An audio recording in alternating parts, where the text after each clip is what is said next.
Hey there and welcome back to Best Practice TV.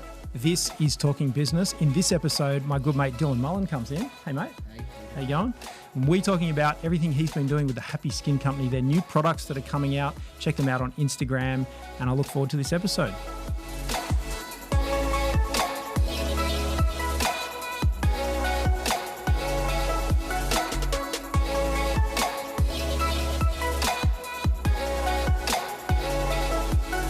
So many people message me because if you'll scroll back and you'll see what the tweets are. And so I can't believe you shared it was everyone's like, can't believe you just go back here. Yeah. And look at the stuff I'm writing. Yeah. Everyone's like, dude, I can't believe you shared that. That's so embarrassing. I'm like, well, how's it embarrassing what I tweeted when I was 15 years old? You know what I mean? I'm like, dude, it's so funny. I'm like, lol, I'm watching the Logies. I'm so bored. Who tweets this crap? Making content. And the haircut, geez, I can't believe it. The sepia filter. Yeah, but that's it's a piece of content and it's legit. For me as well, and this is some of Gary's old videos. Classic. The wine library one's the first one. Oh, I know. Dude, you're for awesome. me, and I think I want to hire a Luke, for me, because we've got content creator for the brand. You can have him if you want. I'll take it. Yeah. Take it with me on the way out. It's like document, don't create. You know what I mean? Document, that's exactly where it is. Whereas now, if I was to think every day, okay, what really cool piece of content? Let me think about this. I'm going to spend 2 hours a day thinking per post, and it doesn't work like that. Mm-hmm. And that's the transition, because people want to consume the stuff I do. When I do podcasts or interviews and speak at events, it gets really good traction. It's just I need to be consistent with it, because I think I can either work or I can produce content, but it's work and produce content. What you do. Work. Yeah, Operate. exactly. Your work is content. Yeah, I know, that's what I mean. Operating. We've looked at the P&L, we've looked at the balance sheet. I've been over next door for a marketing meeting. Yeah. I've got the one job as your one job as a manager. We already said this today. It's to motivate and train. Yeah, exactly. So if you can keep motivating and training, then you can delegate and elevate. 100%. That's another thing. When I messaged you, I wanted to actually chat about. So obviously, we've almost been around for 3 years now. So it's been a big I've changed and grew up and matured a lot over the last few years, and our team's grown, and obviously this team's growing. And I, as I mentioned, I have some other things I'm working on. How do you because at the stage I'm at, I'm very lucky. I'm no longer having to work in the day-to-day operations, but I'm always looking at new products or negotiating partnerships and deals and things like that. How do you effectively separate? Because the most important thing is making sure your team have everything they need to succeed, right? Mm-hmm. Mm-hmm. Balancing the time when I'm still figuring out the best way to do that for different personalities and people. Anyone who's like me, it was so easy to motivate or get performance. When it's there are so many different types of personalities in an office, it's oh wait, what I will say and do with this person isn't going to work on this person and vice versa. Mm-hmm. So that's what I've been working through a lot of. And then to do that to the best of my ability, I'm but I have all this other shit I got to do. Yeah. So that's where I'm at, trying to balance. And so trying to short circuit it so you know that stuff faster. Yeah. I think the point in time that I had 5 or 6 years ago was everybody was how do you find good people? Yeah. That's your question, right? Mm-hmm. How do you find good people? And so I was we need to have a winning formula for recruitment. Yeah. So we put in our business plan issue. The biggest issue we have in our business is we don't have a winning formula for recruitment. So then we're what would that look like? If we had 5-star recruitment that was the perfect way to find great people, what would those steps be? And then we experimented and you A/B test like you do for marketing or business or whatever that's going on. Then you A/B test.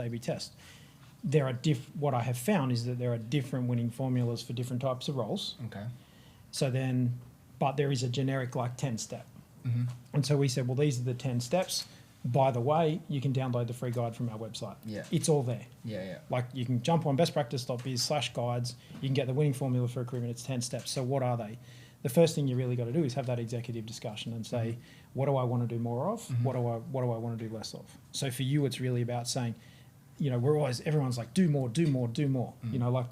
Gary wrote a note in the front of my book. It's do more.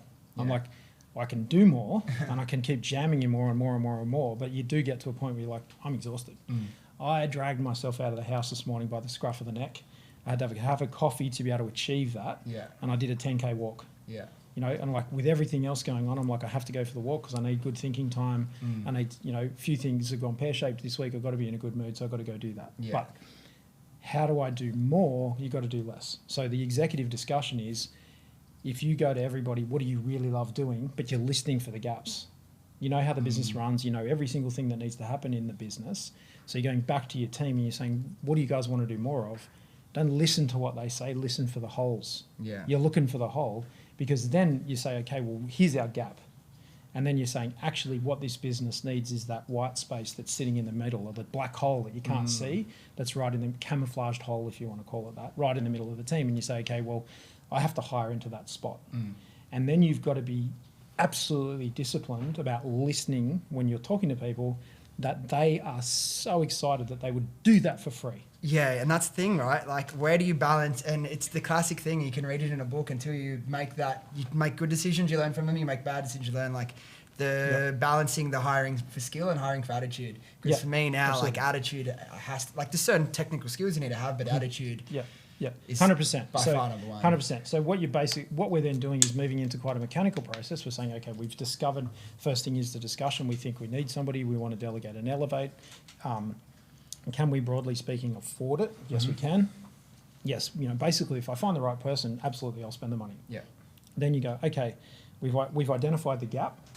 Then you can go to Google, and despite what everybody thinks, there's only really about 3 or 4 different types of business. Now, I'm lucky enough to know that because I work with thousands of businesses and they all the fucking same, right? In this room, there are 2 types of humans, male and female. They're all a little bit different, but there's males and females. Yeah. It's the same with businesses. There's like 3 or 4 different businesses. It doesn't matter if they're e-com, doesn't matter if they're bricks and mortar, doesn't matter what they are. They're all exactly the same. So you can go to Google and you can say marketing coordinator position description. The secret is to hit the images button, because when you hit the images button, you can actually see not everybody's blogs that pop up. You can see when people haven't actually worked out the SEO system, there's all these images. So you're going to see all these 15 different job descriptions. So then you just do a trends analysis. What are the top 10 most common things that a marketing coordinator might do, for example, or a videographer, or a finance person, or an accountant, or an operations manager, or a systems, head of commercial. He's been looking after systems. He's now a head of commercial. And then you can say, okay, here it is. And in fact, that's what I did for his current position title. What are we blended a few things: CRO, head of sales, systems, revenue kind of things. And we just said, what's the head of commercial? Very handsome. Well, you got to start with that. Big biceps as well. So then you go, then you're basically trying to frame up a draft position description, because here's the secret sauce. You can go out to market, and there's lots of different ways to do that. LinkedIn, Seek, Instagram. You could go, hey, I really like your copy last week. It'd mean a lot to me if you can check out my new product. Like, I was like, I know where that came from. And that's excellent. So you can go. It would really mean a lot to me if you know anybody who would really be passionate about doing this kind of work. Get them to reach out to me, because then what happens is you've really thought about the position. You're not actually saying, oh, you'll be okay, I can sort of mould you. You're saying, no, the not negotiable is that this business requires somebody to do this, this, and this. Don't come here unless you're passionate about doing that. Don't come here unless you would do that for free. Because you and I have talked about shit we would do for free. Because you're like, yes, I get it, I want it, I'm happy to do it, and I'll do it for free. So then that person's coming in and they're saying, I don't care what I get paid, I want to work there, and I do that because I love doing that. The bonus is you get paid because you're doing meaningful work. So then what's then happening is people start applying for the role. You can filter them. No, you don't meet the criteria. Because once they meet that criteria, then all you need to do is make the decision based on culture. Yeah. Can you stand working with them? Yeah. Well, that's another thing that, like, there's also, like, that hire someone, like that last question, that you'd want to have a beer with on a Friday. But also, like, so I've done a few things. I've tried a few different things, and I'm starting to get a little bit of no, I wouldn't say it's a formula, but I'm starting to get a little bit of a feel for, okay, who's the right person for me to hire. I've had a lot of, the first thing I hate now is like, if I do like a Seek or LinkedIn, I'll get like 300 applications in 4 or 5 days. I'm like, okay, now I've got to read the applications. Filter them. How do you filter them? That was a little bit hit and miss. And where I've had actually really good experiences, like hiring through referrals, so like putting up like Instagram stories and on posts and saying, hey, if you know anyone. And then there's the trick as well, which I haven't really run into so much, but there's been moments where you're like, okay, you hire friends or family, it's great, you've got that relationship, they have your back. But then it's also like the times where you need to be the boss. It's like, is it, that can be tricky sometimes. 100%. So there's our viral post there on that bit of that printed board there against the wall. This year is hire for the will, train for the skill. So you are it's really important not to miss that step, which is the job description's got to go up. Like it's got to go. And that's where we fall down hiring friends and family. I've done that, been there, done that, fluked it with this guy, but we worked out actually, it came at a really good time where he actually fitted what the business needed. And then we worked out a really great way to work together. So, but I'm in terms, right. yeah, there you go. And all I need to do is motivate him. So then he'll always be right and motivated. But if I think the step that a lot of people miss is actually taking the time to really say, this is what the business needs. Like the process that you go through to choose your packaging, you are absolutely anal about how you want it to look, how the size it needs to be, what you're going to do to protect the product, what the product's going to look like when it gets open, all that kind of stuff around your product. You've got to be that specific before the product comes in and meets the criteria. Like the packaging comes in and meets the criteria, the product comes in and meets the criteria. Someone's got to come in and meet your criteria. Yeah. And when we hire friends and family, and there's nothing wrong with that, but what we don't do is we're not strict about them meeting the criteria. Yeah. And when you're strict about that, then the rest falls into place, because you can say, actually, are you passionate about doing, like it's written and it's on a bit of paper and it's on the table in the first conversation, coffee, beer, barbecue, kebabs, whatever you're going to do to have the conversation. It's there, and you say, how much, on a scale of 1 to 10, how much do you like doing that first thing, that first bullet point? 10. Okay. Scale of 1 to 10, item number 2. How excited are you to do that? Could you come and do it for me for free? And they'll be like, fuck no. All right. See you later. Yeah. You know what I mean? So it takes a bit of discipline to do that, but then you can be assessing for culture, because then you can they tick all the boxes, they want to do it. How do I feel about this person? And you sort of have to appreciate that some roles have some different types of personalities, not picking on finance, but or technical. We have a big technical team, and they've got different personalities. The technical team here has a big personality difference to our marketing team, for example, or our sales team. You know, so you've got to sort of look at those personality traits. But the other things that we do, which you can sort of kick into the process. The next thing we do is we say, actually, it is really hard to make this decision. How do we go non-subjective? So when we're doing interviews, more than one person. Yeah. You make sure you got another person, then you can have a conversation. What do you think about this? What do you think about that? We do a psychometric test, and that is that's a product we sell. Yeah. Why do we sell it? Because we use it and we love it, and we were like, actually, people need to see this. So we put people through a profiling system. They sit and they do an hour and a half worth of testing, and once they've done that testing, that system turns around and says they are, their sense of urgency is high, or low. This position needs someone in that range, and they're above or below. When you look at some of your friends, you'll go, actually put them through the test. Because then, if you pass the test, I'll show you the report, we'll talk about it, and that'll tell you whether or not you can do that job. Yeah. So what you'll actually see is from a salesperson, like someone like, say, Joe sitting over there, high sense of urgency. So I'm high sense of urgency, you're high sense of urgency. Pace is really... Kelly? Not so much. So, legitimately, he's not. Yeah. He's not. So he's he's brought self-awareness to it. He's now got a post-it note on his desk that says pace. It's like, come on, let's go. It's this thing. Like, I've never been to sit in a meeting and do this, but I'm sitting there jiggling. Like I was in a meeting earlier today and I'm like... Yeah. So when you go through that psychometric testing, thinking style, decision-making framework, numerical ability, and then it says salesperson, finance person, operations person, technical person, you can run it against the job. That's our secret.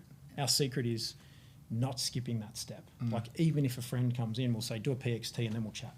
Yeah. Because we can't talk further until I got that non-subjective report. And then you have that, if it's not the answer that they want, it's like... you say, sorry, mate, no for the role. That's it. Yeah, exactly. It's so good. Like, and you can refer back to it and go, it's not me, it's the paper. Yeah. Like it says, this specific role that I need for my business, like I would prefer to actually put you up at my house than let you ruin my business.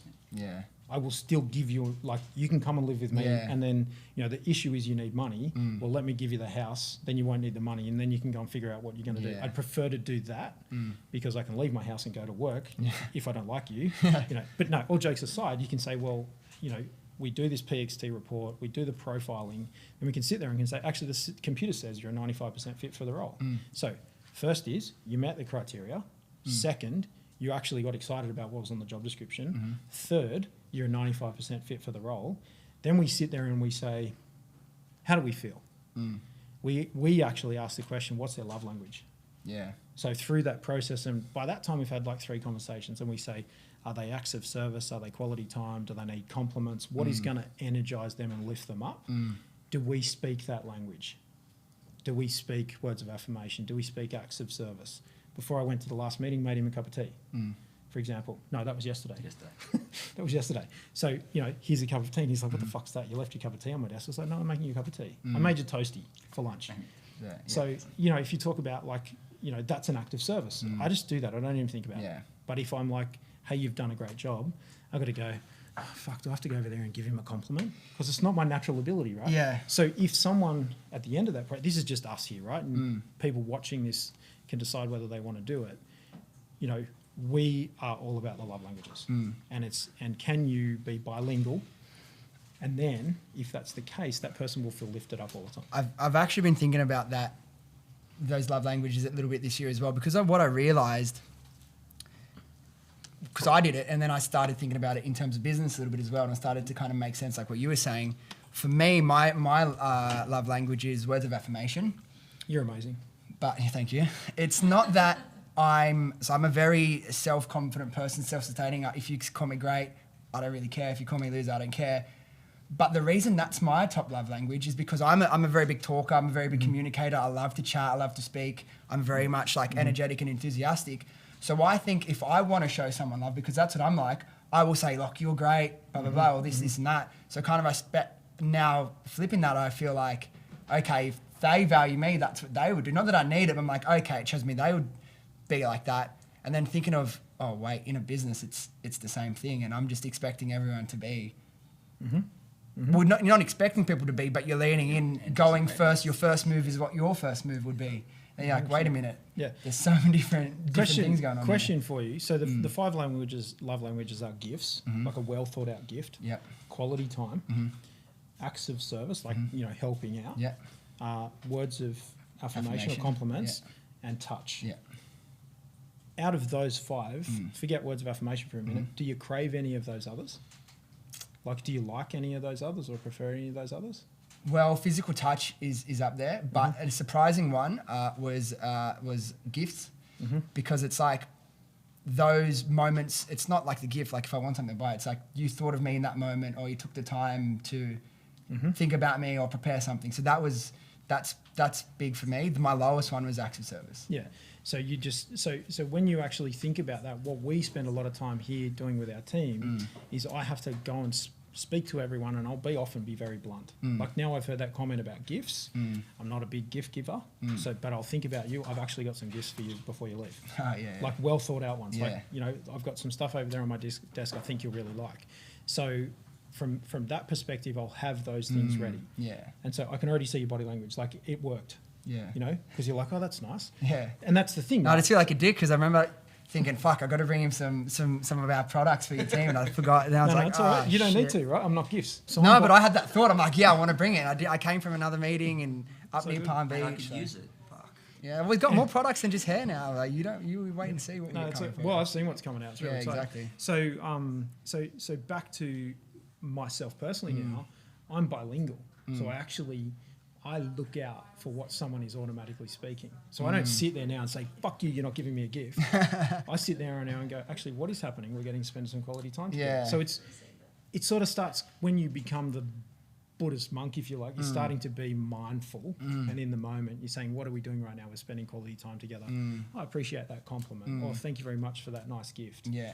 You know, I remember a time when one of our managers used to offer to buy me coffee every morning. Like, you know, we'd get to work, I'd be like beavering away on the phone, smashing it out. She's like, can I get you coffee? I'm going down the coffee shop, can I get you coffee? She's like, no, I'm having one, I'm all good. And her body language would be like, oh. Yeah. And I'm like, what the fuck is that? Like, what's wrong with her? She offers to buy me a coffee every morning and I say no. It's like, wouldn't she get the message? She was trying to speak acts of service. So she was like, so what I wasn't doing was acknowledging that. How this plays out back to recruitment is as we go through that process, like, and we've done a few recruitments lately, we've hired people lately where we actually, depending on where they fit in the team and how closely you're going to be working with them, we ask that question because then we know whether it's going to work. So back to sort of your question, we started to think about what does the 5-star winning formula for recruitment look like. It's actually quite complicated. And the biggest mistake a lot of us make as business owners is actually jumping too quickly because we're like, fuck, we're busy. You'll do. You've got Heartbeat. Come in here and do this. And that is more of a handicap for your business in terms of growth. And I can honestly say that has, in 16 years in business, that is the one thing that now we've solved it. We are moving so quickly. Yeah. But that was our handicap. Yeah, like our last hire was like our head of digital marketing, and we got her from Disney. We got her from Disney, and since we brought her in, it's like, my life is so much easier. There you go. There's so much stuff. You just say, okay, this is what I want, and this is what I think we should do. She's like, yep, got it.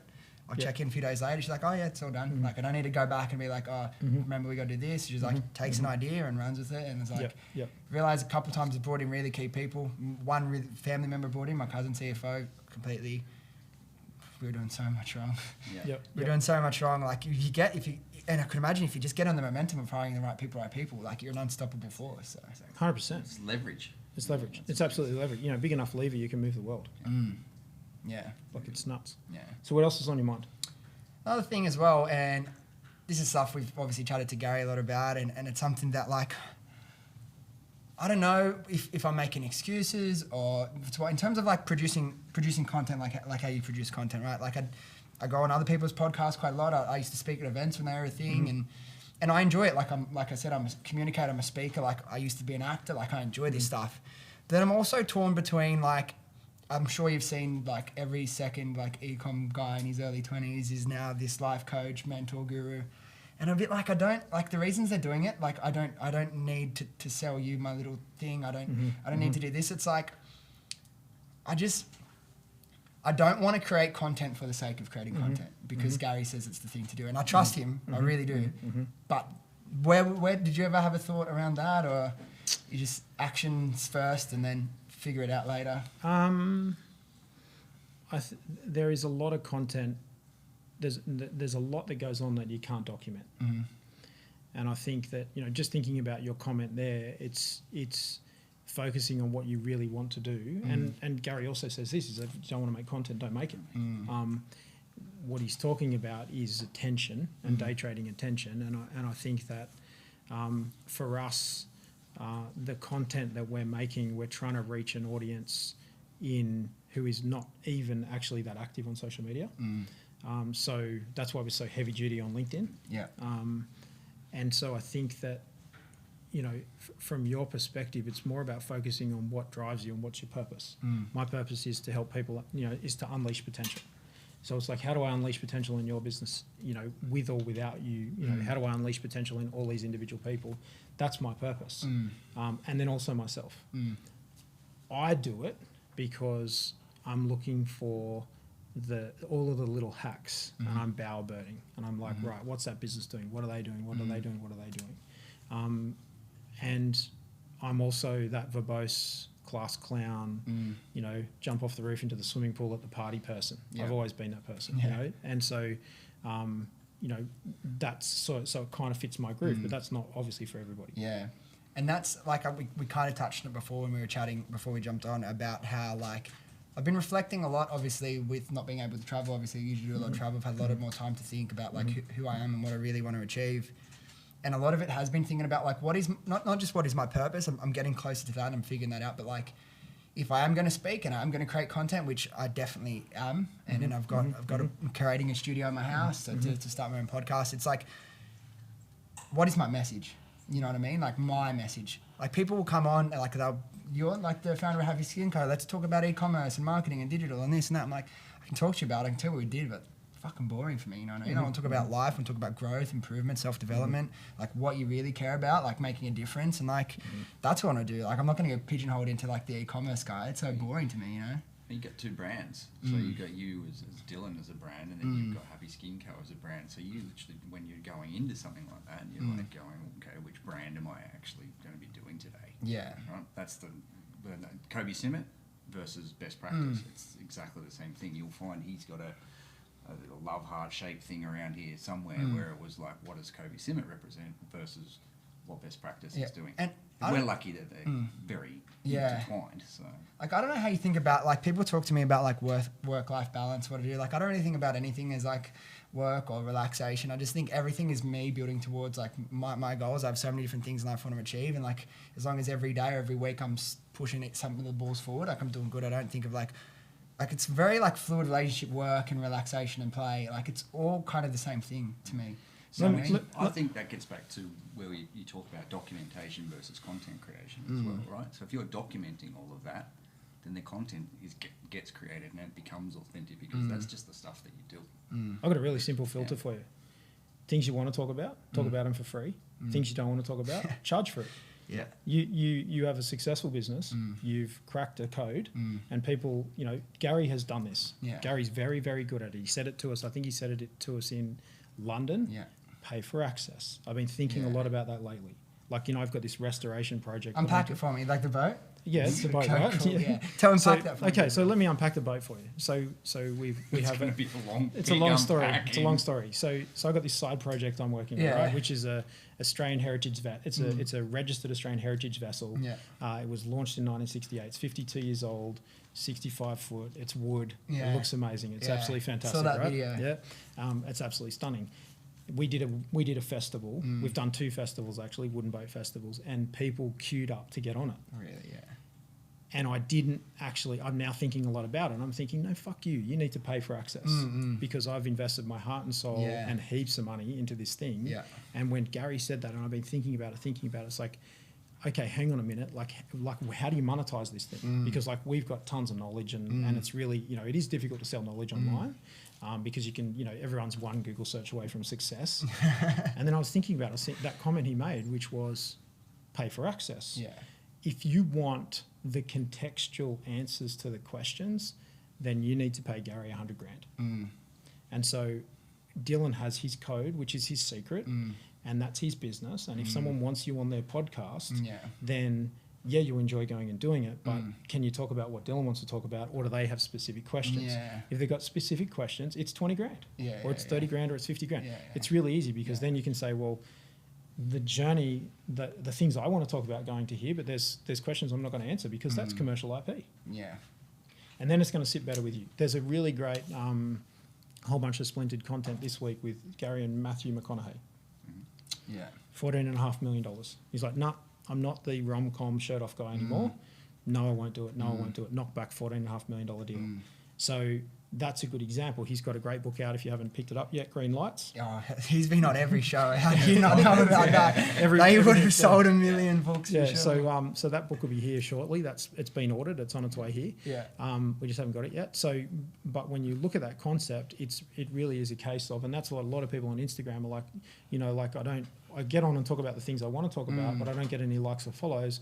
There's a shot of my bum, and I get heaps of likes and follows. Yeah. So it's really a case of I don't want to do that anymore. I don't want to be known for that. Charge for it. Yeah. Like charge for it. If it's popular and it gets attention and people like it, then charge for it. Like I put up any news story or PR or press or anything about like a financial success or something, 1,000 likes, hundreds of comments. I put up mindset stuff as well, which is mainly like true stuff. Like I don't just think of what inspirational quote can I put today. Something that I've been really thinking about or put up, and it'll perform pretty well. But anything like financial, e-com, or this or that, everyone just eats it up. I'm like, fuck, this is not. Yeah, well, that's what they're following you. And so if you and I think because there is that, either A, just don't do it at all, or B, there's going to be a dollar value where you're like, oh, okay, I'll talk about it. Yeah, yeah. And that's $50,000. Like, go down or up from that, whatever you like. But you really like, and I think you really need to be in a position where you say, actually, how am I going to be giving them value? And you give value without expecting anything in return. But I'm sort of like, no, I'm going to give to the universe. The universe will give back to me somewhere else. Like that's how I pay it forward. Yeah, yeah. But in the specific context of that, I might charge for it because you're going to bring them value. They're going to get attention. They're going to get some of your audience. Yeah. It's like, I'm going to help you build your podcast. And then you can make the decision. You can say it's, my normal thing is $10,000 or whatever it is for an hour. And then you can turn around and go, actually, but I'll do this one for free. Yeah. I struggled with that for a little while because a lot of people, never posted it, never shared it, like would come to me for like, there was mainly younger, like people early 20s starting like an e-commerce brand, come to me for consulting. And I did it for free at the start, and then I just got so busy with my own shit, and then I was just like, oh, sorry guys, can't do it. If you want to do it, it's this much an hour, and it was a lot. And people said, yeah, 100% sign me up. And I was thinking like, geez, like I almost feel bad for taking that. But then I thought, if I was in this position before I launched, and I could go to someone who had achieved what we'd achieved, I'd be like, dude, I would spend that in a second. Absolutely. Do you know what I mean? Like the knowledge that look at what we did. Like you've had to learn like the hard way. Do you know what I mean? Like 100% I'd pay for that. So then it's like, okay, now I felt good about that again, because I am giving. Definitely look at these guys. Like all these guys are doing internships. They're coming in here because they want to see it happening. It's happening right now. They're watching a podcast being recorded. Yeah. They're watching videos being recorded. They're getting to meet you, and sit in this room, and they're like, we can try and gather this from Googling and that sort of stuff, but they're here doing internships, and that is my exchange of value, is to say, I want people to come and watch this because this is a talent scouting program, and they all know that because they've all watched the induction video. Yeah. Over 12 weeks, if they really want to work here, they're going to prove their worth. And that is my, back to the selection criteria, the different roles. I said, how do I get better at actually growing our marketing team? This is how we do it. Yeah. Gabby's been through the PXT product. Right at the end of the process, we put her through PXT. She's the smartest person in the room. No shit. Yeah. But that's the reality, right? So we go through that process and we say, okay, well, here's what it is, and that's what people got to do. So from that perspective, you're exchanging value. You just make sure that you're giving, like when it's right, give value. Tim Ferriss did it. That's Tim Ferriss's speaking model was someone paid me 10 grand, so that's my new limit. Yeah. Next person paid me 20 grand, so that's sets the new benchmark for what I'm worth. And he's so Tim Ferriss now, to get him on to have a chat is a ridiculous amount of money. Yeah. And but that's he's got all that structure because that's what the market values him at then, because he's got all that knowledge, he's had all those people coming, he's had all that transfer of knowledge that he's now got available. And that's why Gary did the same thing. He's like, well, this is how much it costs to come and hang out. Yeah. Like Vanessa asked me this week, someone wanted something from me one-on-one, and I was like, actually that was a different case study. There's been a couple of case studies in the last couple of weeks. That one I'm going to do for free. But other people, I'm like, I have to stop running my company for an hour to go talk to you about the thing you want to talk about and answer your questions and give you value. Yeah. I'm going to stop running my company. That's going to cost me about 10 grand. You need to give me 10 grand because you're not actually giving it to me. Yeah. You're giving it to someone to run my company while I come and talk to you. Yeah. So if you can think about it that way and just go, actually, I'm just going to put it in this fund, and that's what I'm going to use. More EA, more. Caitlin's on the screen around the corner. Yeah. So there, from my perspective, that frees me up. So what do you need to free up to go do that for them? Another question as well, kind of back to the content and the balance thing, because because maybe this will help me out. Like, how much of your time, let's just say, without recording or creating any content, you're 100% available to operate the business. With the content, are you now? Because I feel like if I'm going to do that, it's going to take away, for argument's sake, 30% of my time. How much do you feel like you actually lose? Obviously, there's a benefit to it. Do you feel like it's 0%, 1%, 2%, 5%, 10%? Where do you think that is? How much of a distraction is it? Because I feel like in my head, I think it's too much to give. The biggest friction point for these guys is how full my calendar is with meetings. And actually, like, his biggest frustration is actually trying to get me, and I'm like, we just got to try and work out what we document as we go. And then, how do we blend things in? For me, if the one thing I don't like is all of the lights and the too much physical setup, because I'm like, it doesn't let us move fast enough. Yeah. They're great and they're better for the user experience, and I get that, but that slows us down. But is it a distraction? I think we've gotten really good with understanding everyone's expectations, but if the team came to me now and said, stop, we need to record this specific video because I know that's coming. Yeah. We need this specific video for a specific funnel or whatever that might be. That's probably going to be the distraction. But also go back to that other statement I made about delegate and elevate. My one job here is to motivate and train people. So I will actually spend time making content that's focused on training our team members as a priority. And if the public get the benefit of that, excellent. But if it's a piece of content that can get left behind, so I haven't had to induct any of the interns today. They've all watched a video that we shot months ago. So that first 15 minutes, I'm like, they all know who I am, everything, what the go is, because I've given them a video. So although that slowed me down for a few minutes, we're able to park that piece of content. And how it seems like might be a little bit general, but how important to you and the people you bring in is like growth and personal development? It seems like that's a pretty massive thing. It is the most important thing, like 95% of what we do here. Yeah. We stop the whole company for a whole day every month to do personal development. On top of that, we make sure that every single team, as best as we can, is doing something weekly. So the whole technical team stop for an hour on a Thursday night for a phone call. That's coming up in an hour's time at 5 o'clock. And part of that is personal development. The sales team every morning are doing something, teaching something, talking about something. Yeah. In the sales meeting on a Monday morning, we do half an hour of everybody's got to teach something. In the marketing meeting on a Wednesday, we're starting to do it. The marketing team are now meeting on a phone call on a Monday and a Tuesday morning to talk about it. It is more than the most important thing in this company. Okay, two questions from that. So if you put them through the test, had the conversations, and you could tell personal development wasn't a key focus of them, you just straight wouldn't hire them if they weren't passionate about that? They wouldn't get a choice. They would come here and I will ram it down their throat. Yeah. Okay. That's it. They don't get a choice. So I would hire them anyway. Yeah, you'd hire. And I would so when someone starts here at Best Practice, they, for the best, full-time roles or part-time roles, we basically set them up with a desk. They get their iMac or their Chromebook. They get a drink bottle. They get a big pile of books. Start reading. Yeah, okay. Simon Sinek, Start With Why. Yeah. Attraction, Gino Wickman. Scaling Up, Vern Harnish. Depending on the role in the organisation, they might get This Is Marketing by Seth Godin.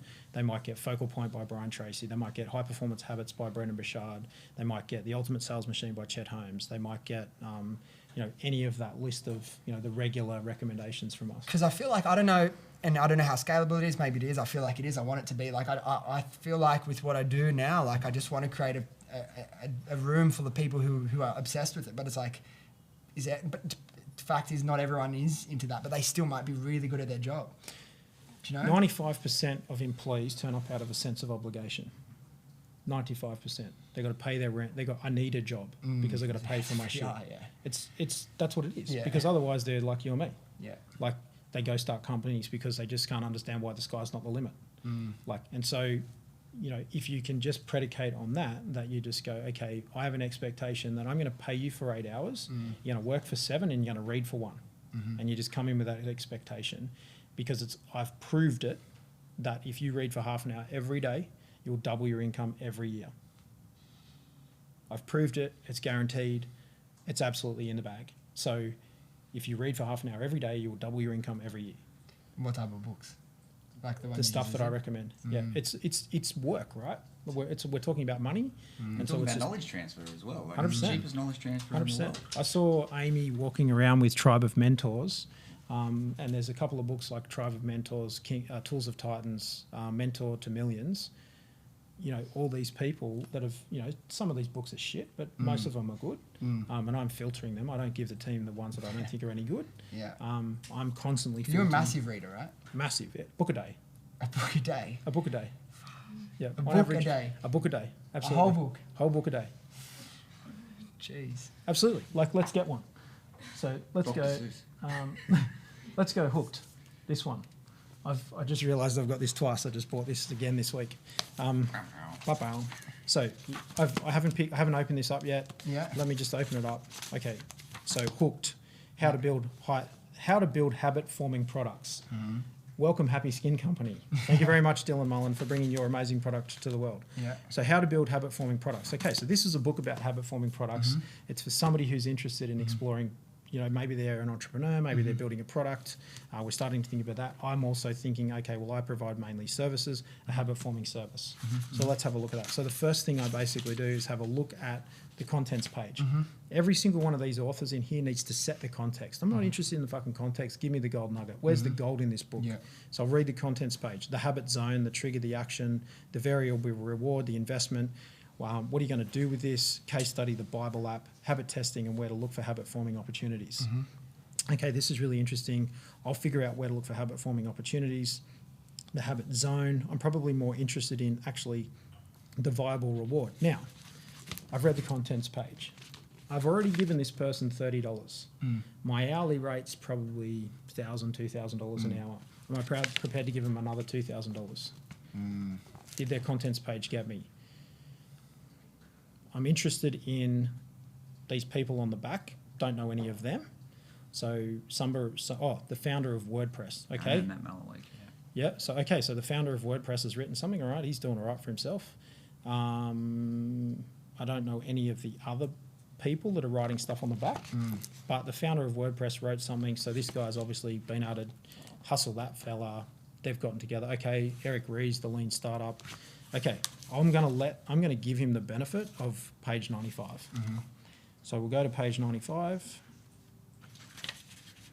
Oh, this is interesting. We've got little remember and share, do this now. So we've got little activities. All right, I like checklists, time, brain cycles, money, social deviance. I'll come back to that. That's interesting. So I'll just bookmark a page. That's caught my attention. He's referenced here Dr. Fogg's behaviour model. I need to go and find out what that is.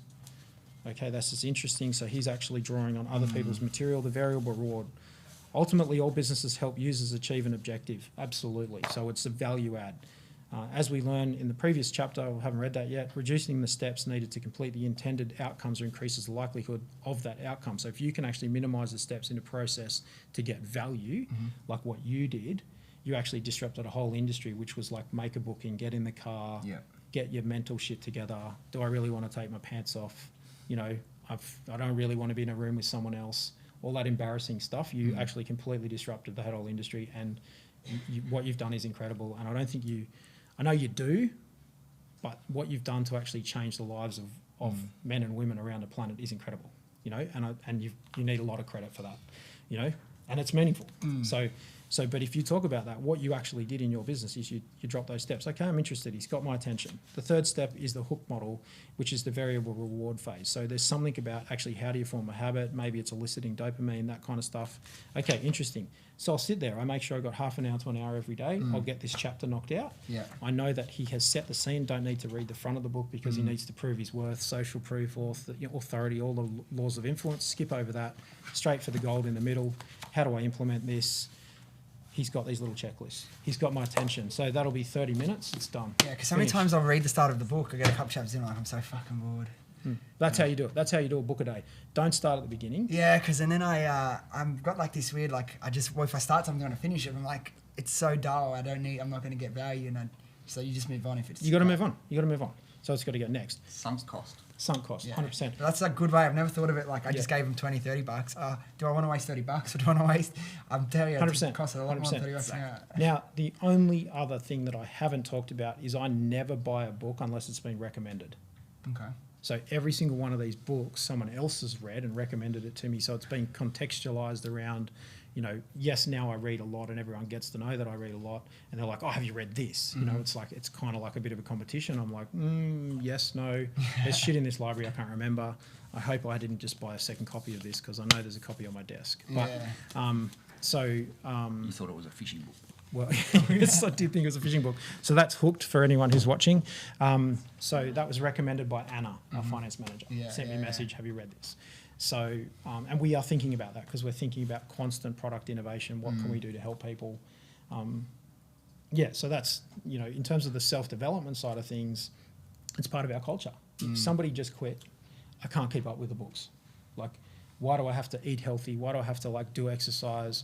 Why do I have to like read all of these books? Can't I just like turn up and do my job? It's like, that's not how we do things around here. He resigned. Yeah, I really like that though. That's so cool. It's good for the culture. Absolutely. I don't expect anyone to work as hard as I do. I don't expect anyone to read as many books. But what I do find is that sometimes those authors are better teachers than I am. And so I'm delegate and elevate. How many books have I given you in the last couple of weeks? Like about 4? 5 this week. Caitlin came down from Byron. My EA came down from Byron the other week. And I think I said, bring an empty bag. She's gone home with a whole bunch of books. There's one small thing. I think our culture's right now, but when we started doing that, it was like, I do like people to buy the book themselves because then they've got skin in the game. Like that's one small thing to actually get a better value. It's like, I'm going to give you a budget of $30 a week to buy a book. I would mean a lot to me if you bought the books I recommend, but you got $30 to buy a book a week. And then, you know, maybe you want to get your team into like reading a book a month, for example. Speed reading, obviously. I don't speed read. I'm just like just cut to the crap. Just give me the gold piece. You know, you can go to the David Jones, you go to the department store, you can buy like the set of cutlery. You never use all of it. The book's the same. Yeah. You know, zero. You know, accounting systems, software systems, CRM, all that sort of stuff. You never use all the features. Use it like so. Exactly right. Yeah. I just need that one thing, but the author thinks they got to put all this stuff around it. There's this one really good book that it's called Listen, Innovate, Grow by Michael Haynes. It's a business-to-business marketing book. It's got one page that's amazing. He puts so much value into that book, but there's also a set of pages, 4 or 5 pages, that's been really meaningful for us. That's all I need. That's all I needed.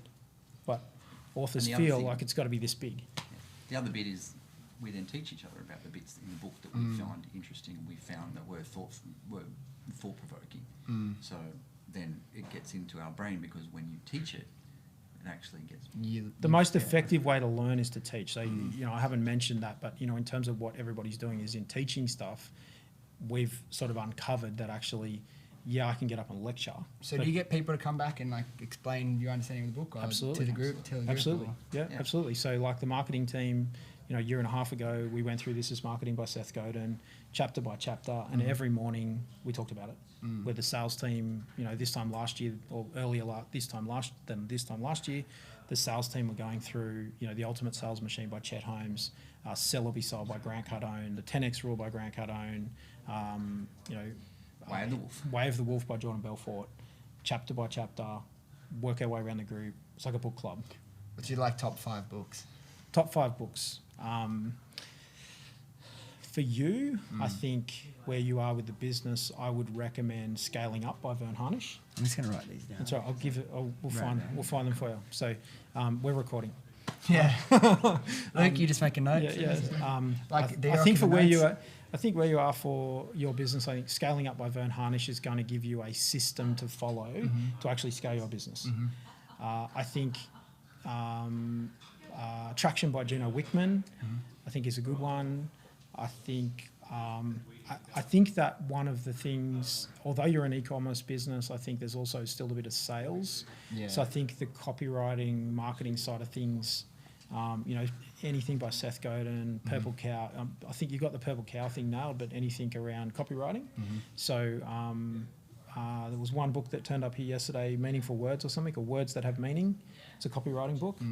For you, I think then you can sort of delegate that part of the business. I think, you know, a big part of business is obviously the written word. We have a full-time journalist. Yeah. He's done 3 blog articles a day. And so the written word's really important in terms of so, you know, I've had a 15-minute conversation with him this morning. That set him up for the rest of the week. Yeah. So one of the other managers gave him 7, 10, 12 pages of words, keywords, and he's out there writing, smashing out content. Yeah. So I think the all-time recommendations, though, we've been talking lots about this for everybody. So this isn't just you, this is everybody. We are all trying to influence. Whether we're an employee, we're trying to influence the person next to us, our boss up above us, people down below us, our customers, our colleagues, whoever we're working with. Anything on sales and influence. Jordan Belfort's got a great system, the straight line syntax. Despite the Wolf of Wall Street movie and its debauchery, his sales and selling system is incredible. Very simplified, straight line. So I think The Way of the Wolf by Jordan Belfort. Grant Cardone is absolutely incredible. As humans, we have this fight or flight thing going on. And we also have this desire to be comfortable and relaxed. So we all dream of the white sandy beach and the blue water and the paradilic holiday because we want to sleep in and do nothing. That's the whole human condition. But what Grant Cardone says is that your mind tricks you. When you have an idea, it tricks you into thinking it's actually not that much effort, so that you will start. What Grant Cardone says is like you've got to 10x everything. 10x your goal so you get motivated.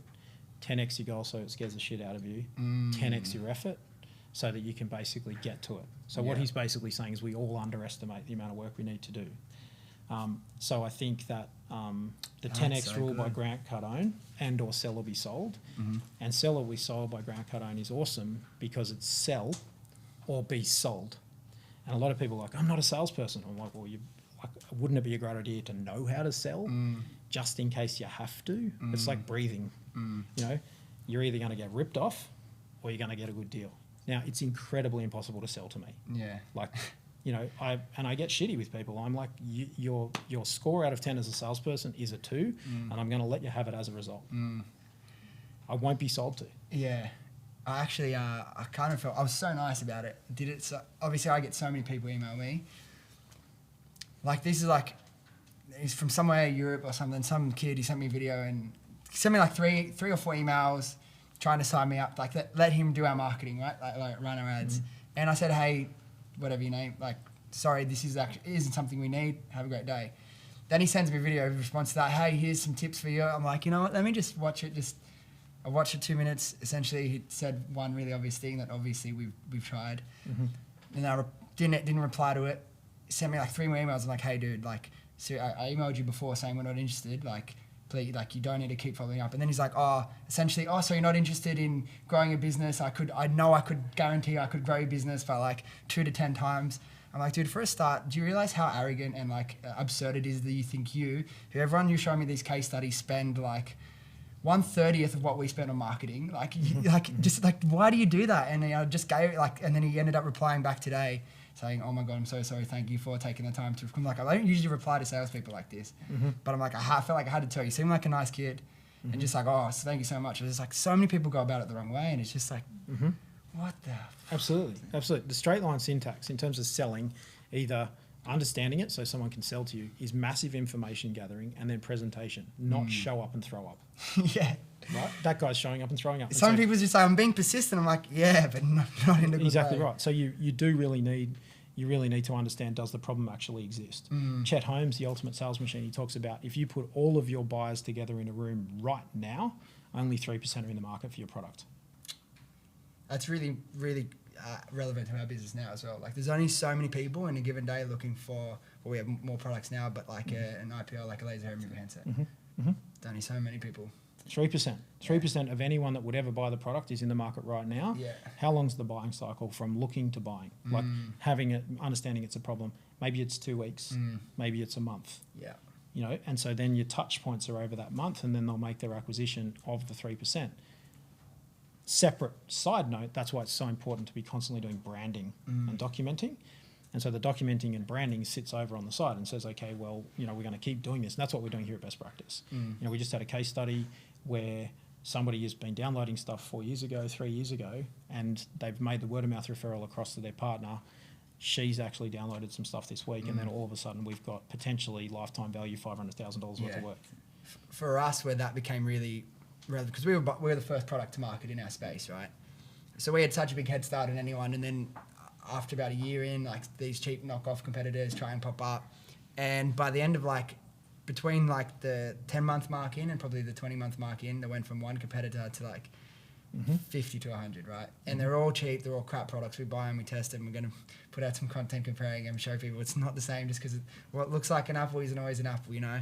And so we're like quite often double the price of them, but we stand by our product, our brand, like, and then sure, I'm sure like death by a thousand cuts, they took a bit of our market cap, I'm sure. But then when we're talking about when COVID hit and all the laser clinics shut, and now it's like so many more people needed that, everyone's first thought was Happy Skin Co. Yeah, that's right. You know what I mean? No one knows these little brands who are trying to sell you something for... Yeah, word of mouth referral. Yeah, word of mouth referral. Perpetuity. That's the brand. Perpetuity. Yeah. Perpetuity. Yeah. You guys got any questions?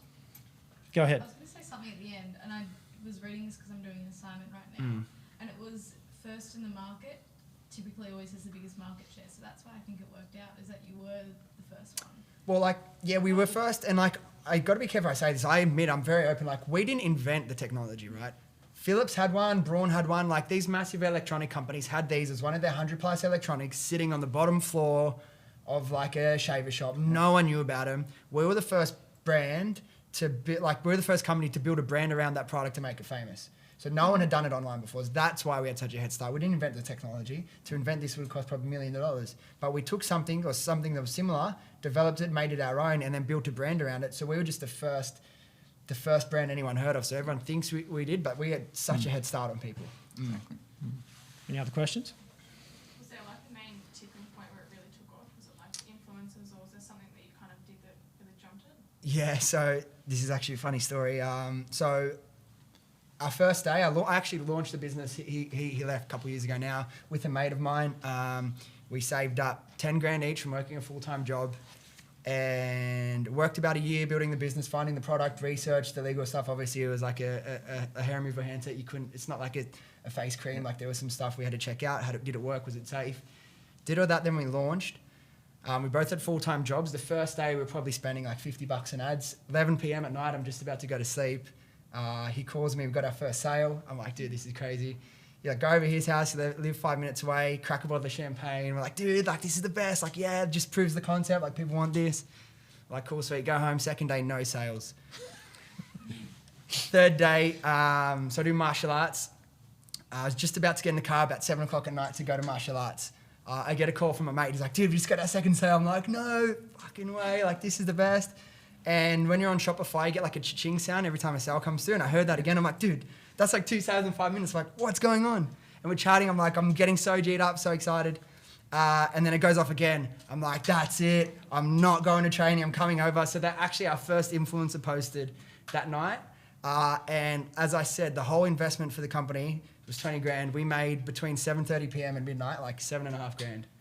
And then legit from our third day, we grew and grew and grew. My whole goal for 2018 when we launched was to be able to quit my full-time job and work on this full-time. We had to quit, not wanted to, had to quit after 2 weeks in. Literally, we're working our jobs, going home, having a shower, eating dinner, and packing orders from 7 p.m. to 2 a.m., 3 a.m., 2-3 hours sleep, going to work.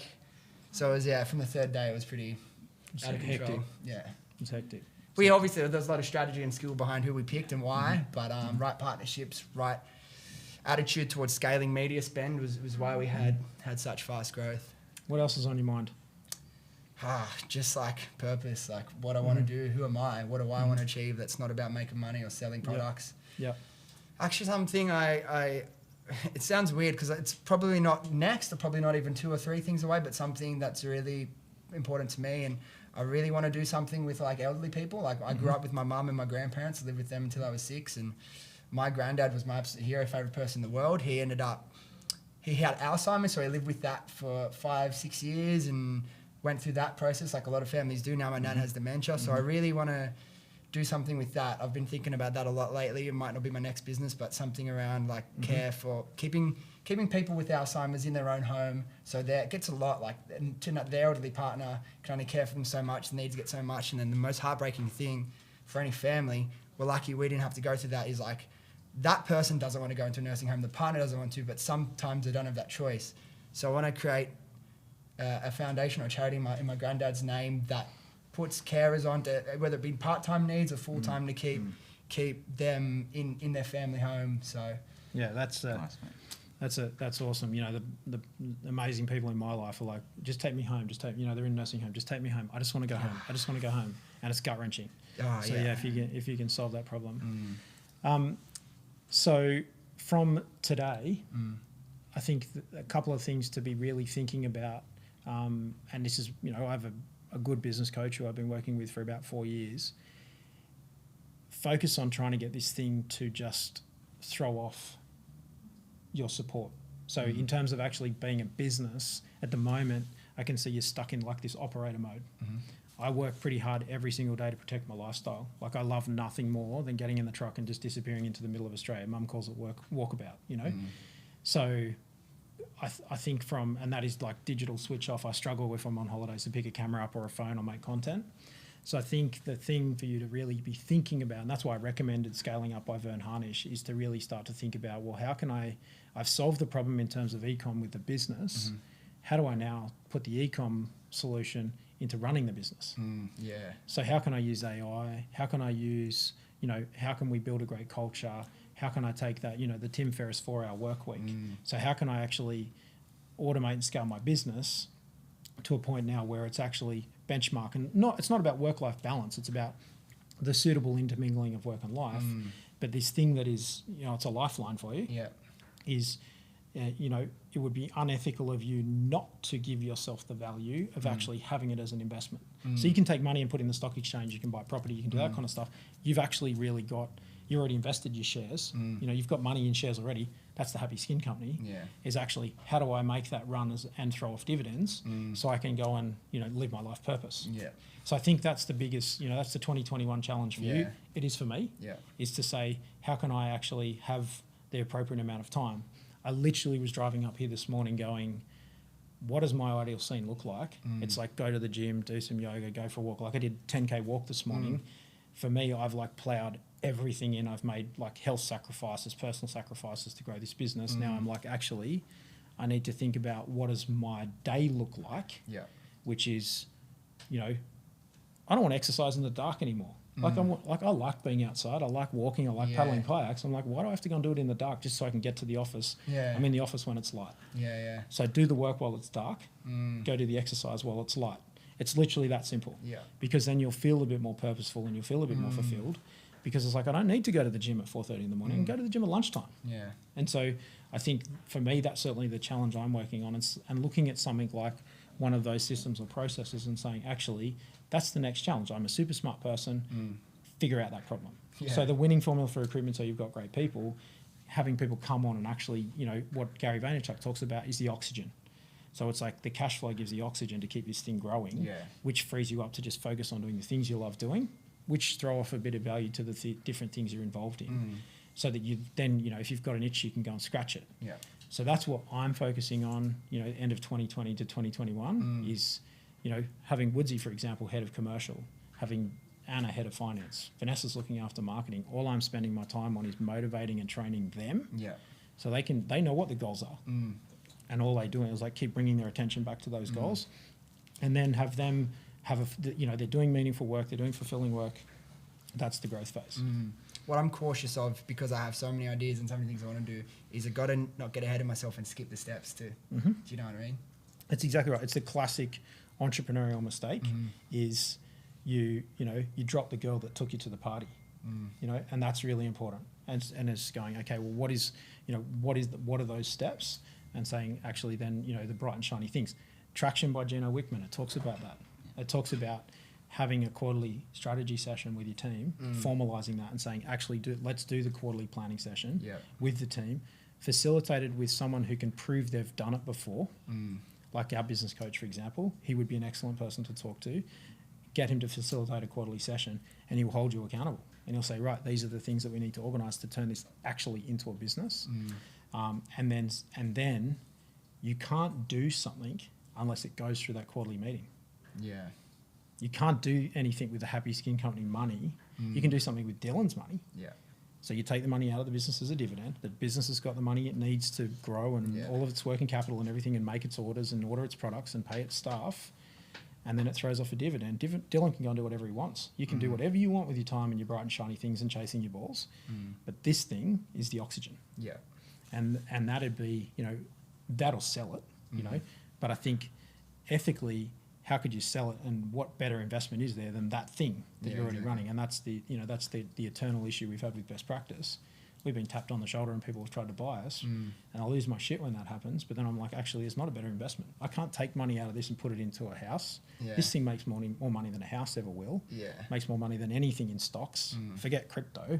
You know, so it's, you know, there's all those things, you know, and so I'm like, actually, okay, so what I've got to do is... It's a vehicle, right? That's how I look at it. 100%. It's a vehicle for 100%. Me to live the life I want to live. 100%. So what you've got to do is it's almost like having two desks. You need the Dylan bright and shiny bouncing balls, you know, dog chasing a ball desk, and you need the Happy Skin Co CEO desk. Exactly.